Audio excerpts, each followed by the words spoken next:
Isekai.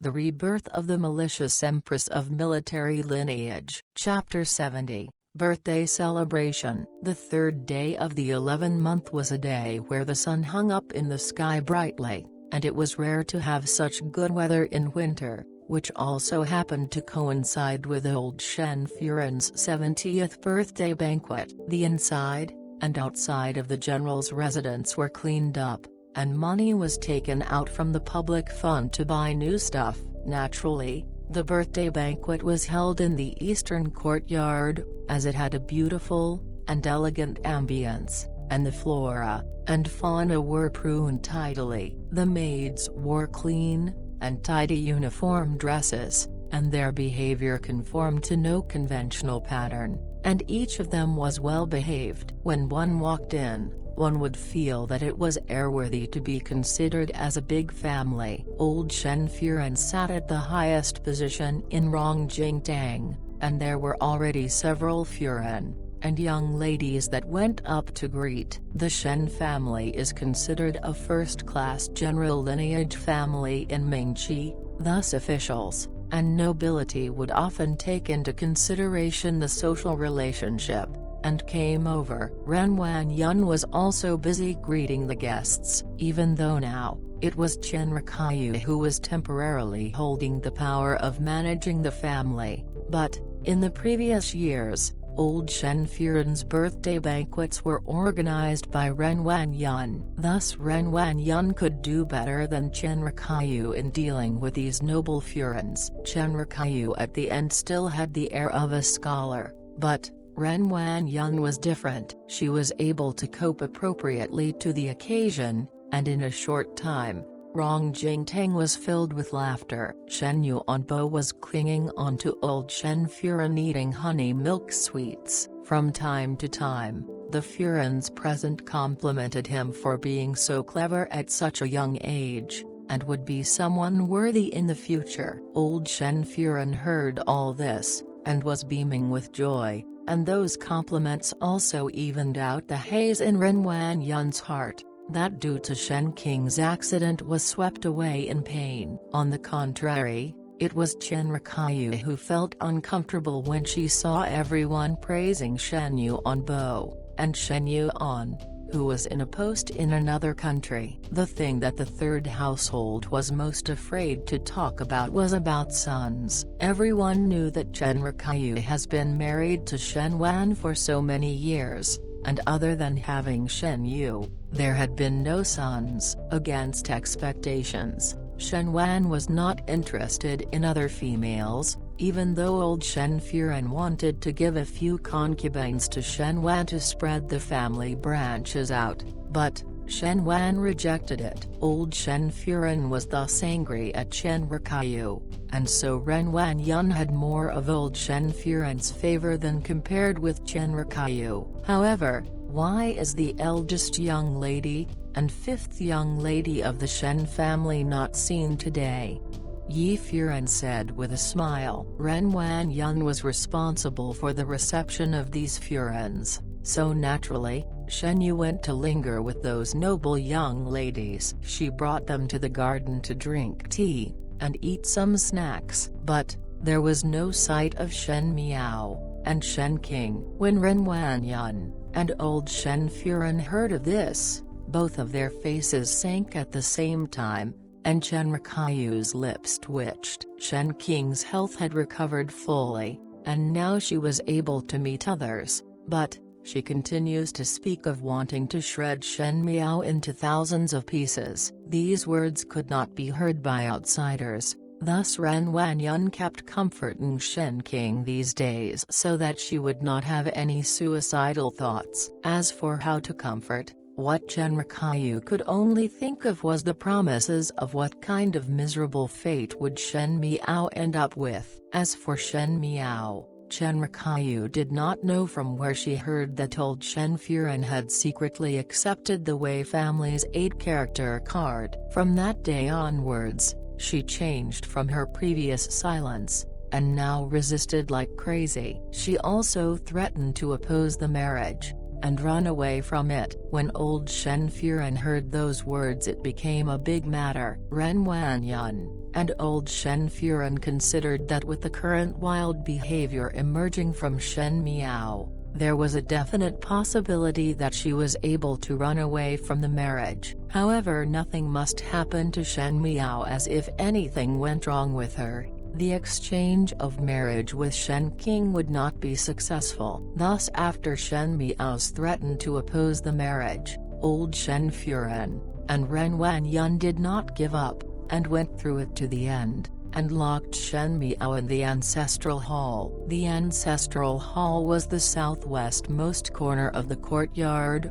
and usually, no one would be able to see it. The guards that were outside it had increased by half, and the life contracts of all the maids in the western courtyard, including Shen Miao's 4 personal maids, were all in old Shen Furen's hands. The implied meaning was that, if there was any little action from Shen Miao, these few maids' life would not be safe. Thus these days Shen Miao was locked in the Shen family Ancestral Hall, and chanted scriptures every day. Ren Wanyan hoped that this would grind down Shen Miao's stubborn temperament, and also prevent additional accidents from happening. Today was old Shen Furen's birthday banquet, and if Shen Miao was released, one was afraid that she would say something shocking in front of everyone.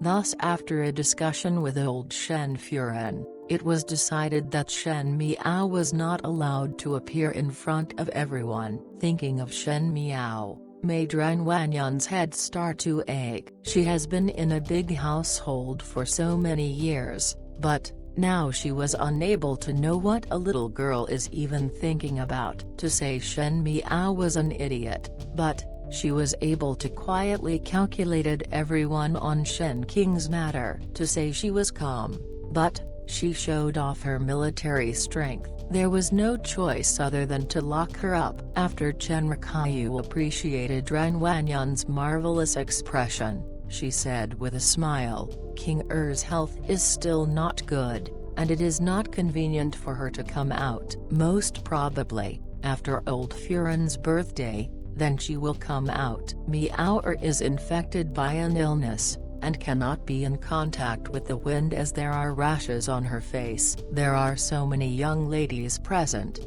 and one is afraid that it would be spread to the young ladies, so she stayed in the room." If one were to say that Shen Miao was ill, then it is inevitable that people would go and visit out of curiosity, but if one were to say that this illness could be spread out, then no one would be interested to ask about Shen Miao. Especially since young ladies were concerned about beauty, how would they take such a big risk just to visit her? Zhang Zhezhuan's mother, Zhang Furen, also laughed, and spoke with some probing. "So, it is like this. I still thought that it was because both young ladies were busy embroidering wedding dresses that they would not even be willing to see us. Wanyan must take care of the young ladies so that in the future when they get married, matters would not be delayed." After saying those words, it attracted a crowd of women who started echoing them. The rumors of the marriage proposals of the Wei and Huang families were spread out in the Ding capital, and it created an uproar, but, unfortunately, the Shen family did not confirm anything. This made one felt somewhat strange, and several people tried to sound them out. It was still a mystery as to exactly which young lady would be married to which gentleman. Now that Zhang Furen asked, everyone would like to hear the truth about this marriage uproar. Ren Wanyan's eyes flashed, and naturally she knew Zhang Furen's intention. She smiled. How can it be? Even if one is busy embroidering one's wedding dress, it is old Furen's birthday. Thus it is still necessary to come out due to filial piety. If both children were not sick,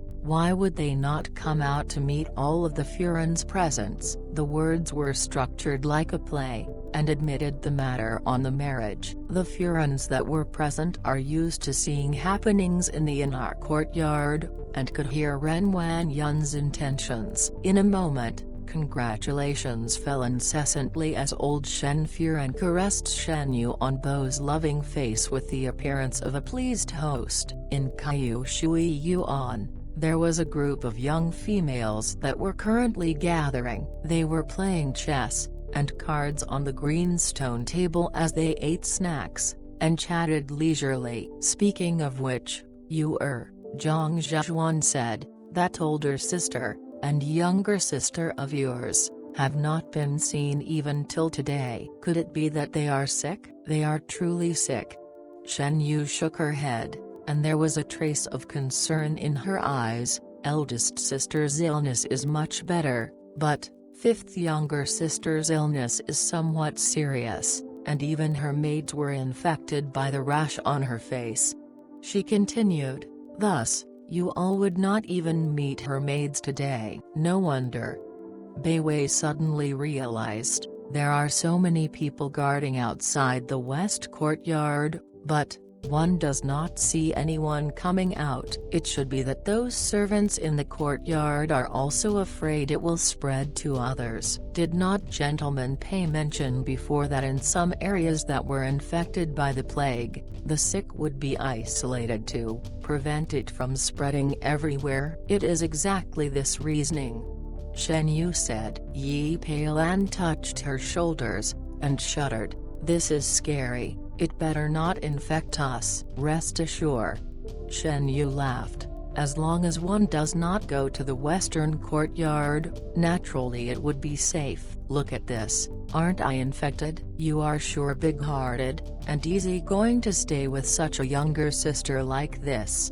Yi Peilan's lips twitched. This Shen Miao is just like a bad luck charm, and keeps having such things happening around her. On the other side, Feng Anning's eyes flashed in anger, but she suppressed it, and cursed softly. "Do not know if this is bringing hate to Shen Miao, or just being hateful." "What an act!" Naturally, her words were talking about Shen Yu. King Qin coldly snorted in front of Feng Anning. She still had a look of arrogance, but her eyes that were looking at Shen Yu were filled with contempt. Between the two of them, currently, Feng Anning's relationship with Shen Miao was considered not bad, so naturally, Shen Yu would exclude her. However, for King Qin, as she was born with beauty, and was proud, and she was considered as Shen Yu's opponent, thus King Qin would naturally ignore her when Shen Yu came over to greet the various young ladies. Thus, due to a combination of many factors,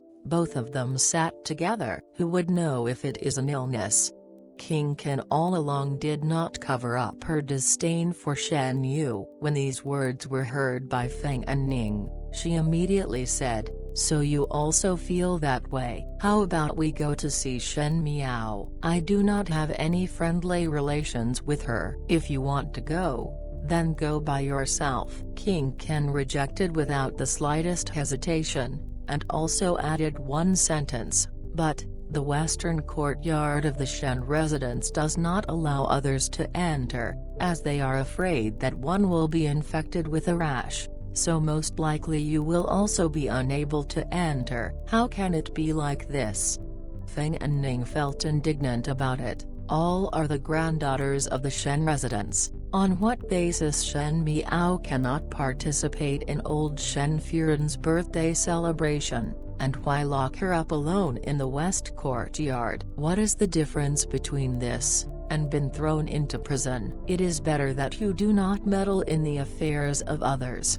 King Qin swept her eyes across Feng Anning. "Anyways, it has nothing to do with you or me." Feng Anning bit her lips unwillingly, but she was unable to speak of the reason why. She just stood on the spot, staring bitterly at Shen Yu, who was being surrounded by people who were talking cheerfully. But no one saw that in the shade of the trees, a silhouette flashed. and quickly disappeared into the flower bushes. The northwest corner of the Shen residence was a barren courtyard. This was because the terrain was not good, and there were lots of weeds growing, so it was abandoned. Other than the occasional birds that flew over, and some wild cats dwelling in it, no one usually came over. However, there stood a few people today. The person who was leading had his back facing the garden, and one did not know what that person was deeply thinking about. Someone behind spoke,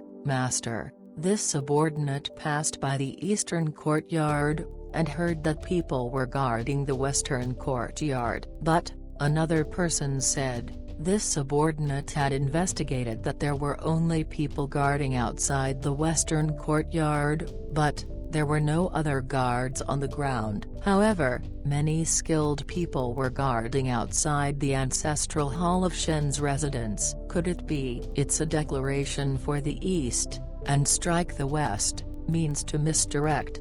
That person turned his head, and a handsome face was revealed. The thing is in the ancestral hall of Shen residence.